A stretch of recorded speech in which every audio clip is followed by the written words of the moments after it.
is a quarter of an hour until midnight. Time for us to go to the Black Castle.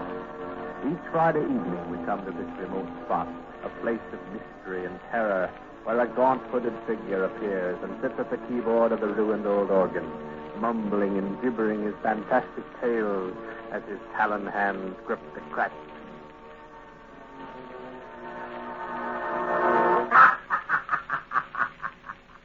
Little do they know. Little does anyone know the facts about the Mahogany Coffin. Yes, the Mahogany Coffin. Maybe you'll want one like it. Yes, maybe you'll want your coffin to be just like it. So soft and peaceful. Just the thing for a good night's sleep.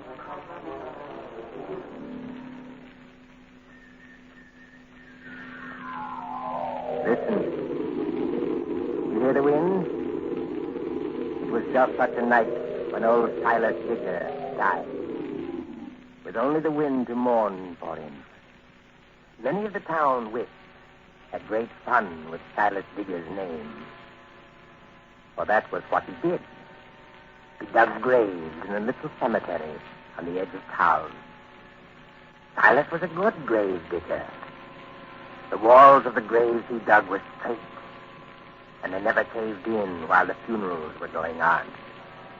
That's why the cemetery people had hired him, and not old Lou Higgins, the other applicant for the job. Silas was careful with his graves, but he was even more careful with his bed. Silas had worked in the graveyard so long, he wanted his bed to be more soft and comfortable than those many coffins he helped lower into the ground. So board by board, piece by piece, he built his bed, using only the finest of mahogany. Yes, heavy mahogany.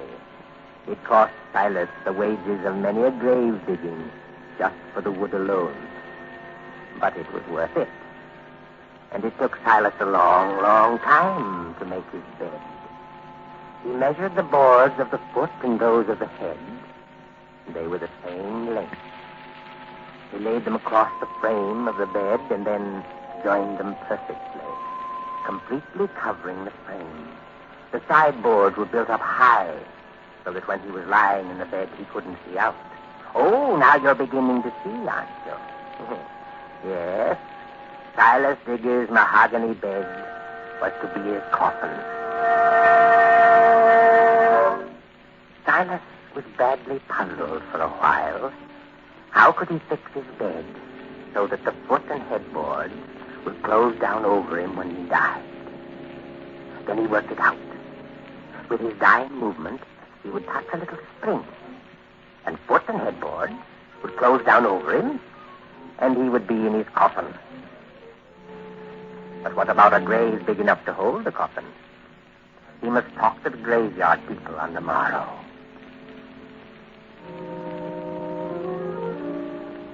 Silas bought 2 lots, side by side in the graveyard. And when he wasn't busy digging other people's graves, he worked carefully on his own. Yes, he was digging his own grave. Finally, it was done. And now all there was to do was to die. Yes, die in his own bed, and with his dying movement, turn it into his coffin. When they saw the bed folded over him, they would know. And when they started to dig in his 2 graveyard lots, they would find everything in readiness. For he had just laid a few thin boards over the open grave and covered them with dirt. But Silas didn't die. No, not yet. All these years, old Lou Higgins had hated Silas, hated him beyond reason. And all because Silas had gotten a job at the graveyard, and the cemetery people had told Lou that he could have the job if Silas ever wanted to quit. Lou decided finally that there was only one way to make Silas give up that job. Silas would have to die. And Lou would see to it that he did. Snooping continually in the graveyard, old Lou found out that Silas owned 2 lots, and had already dug his own grave. Yes, and it was covered with only a few thin boards and a little dirt. He had an idea. Yes, Lou had an idea. He smiled as he thought about it. Silas was lonely, so he made friends with the wind that blew in the graveyard. That's why it mourned for him the night he died. Yes, the wind was his friend, and he told his friend about his coffin and his grave. But Silas Digger was getting very old.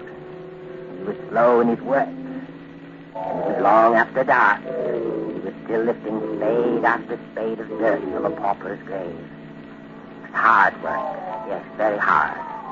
And his old bones ached. His skinny legs shivered in the cold, and his teeth clicked as he asked his friend the wind about the darkness. Finally, he was through. And he slowly started home when he decided he would walk by his own grave. In the darkness, his friend the wind, in a playful mood, blew just a speck of dirt in his already watery eyes. He blinked and began to chide the wind for its prank. And then he heard old Lou's voice. Silas, come over here. Help me. Help me. Silas was startled at that voice. What was Lou doing here in the graveyard? And what could be the matter with him? Silas started toward that voice. And before he knew it, he walked out onto his own grave. The thin board gave way, and with a shriek, down he crashed. When the cemetery people found him, he was quite dead.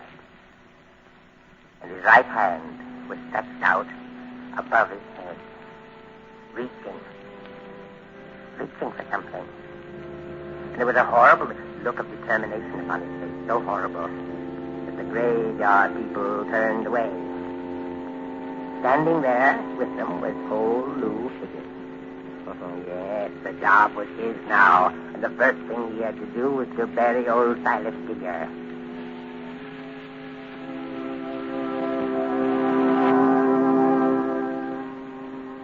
When he tried to put Silas into a little cheap pine coffin, he wouldn't fit.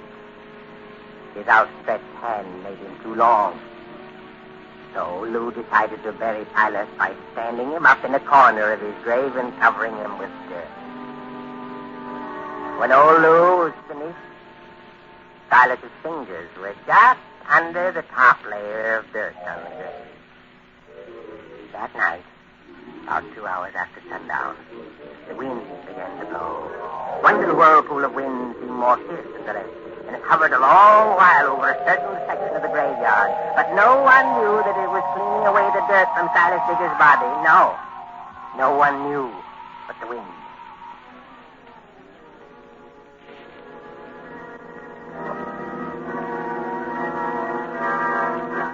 Old Lou Higgins had come to Silas Digger's house to live. He marveled at the bed. It was so beautiful, so soft, so peaceful. Not at all in keeping with any of the other furniture. He wondered about it, the rich mahogany panel, the deep sideboard. No, he wouldn't roll out of that bed. But then it was getting late and he had work to do tomorrow. It was going to be nice to sleep in such a splendid, comfortable bed. Yes, such a splendid bed. The covers were warm under old Lou's chin. Nice and warm. The wind outside was cold. It sounded angry as it swirled around the corners of the house. Then of a sudden it was quiet. There came a deadness of sound so complete that Lou could hear his own heart beating wildly in his withered breast. Paralyzing chill came over him. Icy fingers of fear searched through his brain. What was that? Sounded like the front door. It must be a plank of the wind. No. Then it was again. It was the door. It was coming open. He could feel the wind as it surged through, anxious to get inside. Faster the wind whirled around the lonely house. It moaned in anger. It heard something on and on. And again the voice of the wind was silent. There. The old man heard them. Those were footsteps. Slow, heavy footsteps. They scraped across the floor. Then, after the log, and came steps. Then a crump. Now the steps came closer. A long, sickening scrape and a heavy crump. Something was coming to his bedroom door. Now no sound at all. The unearthly stillness that he could actually feel. His heart was pounding wildly, choking his throat. He couldn't breathe, he couldn't see. He could only wait and listen, his eyes straining out into the darkness. There was a sound. The doorknob was turning. Now the cat slid back in the lock. The old door squeaked slowly. Then came the wind. It squeezed through the tiny crack and rushed into the room. Old Lou could feel it angrily brush across his burning face. Now the door burst full wide with the angry wind to get in. And again, there came that silence. The wind was waiting. Old Lou Higgins, too, was waiting. There was nothing else but wait. He was conscious only that his pounding heart was choking back his screams. There it was again. Closer. The revolting scrape. Then the heavy crump. Another scraping sound. Closer now. Then the crump. The old man could see a form in the darkness. Black a spot in the blackness of the room. Something heavy was trying to climb over the sideboards of the bed. There he felt it. It was cold and stiff and very awkward. He could see it now. Ghastly white. Streaked with dirt. One arm above its head. It was the corpse of Silas Digger. He found his voice as Silas fell across him. He screamed into the blackness. He screamed again and again as the dead body rolled across him. And then there was only the wind that sighed a deep, long sigh, though it was a final breath released after a job was done.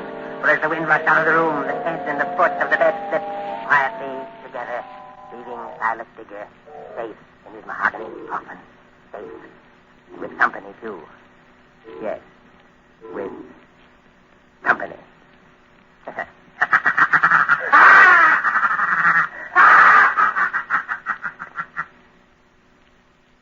You think that's a funny story? Oh, you do? And let me tell you one that's even funnier. Yes. Let me tell you the sinister tale of the strange bequest. Yes, the sinister tale.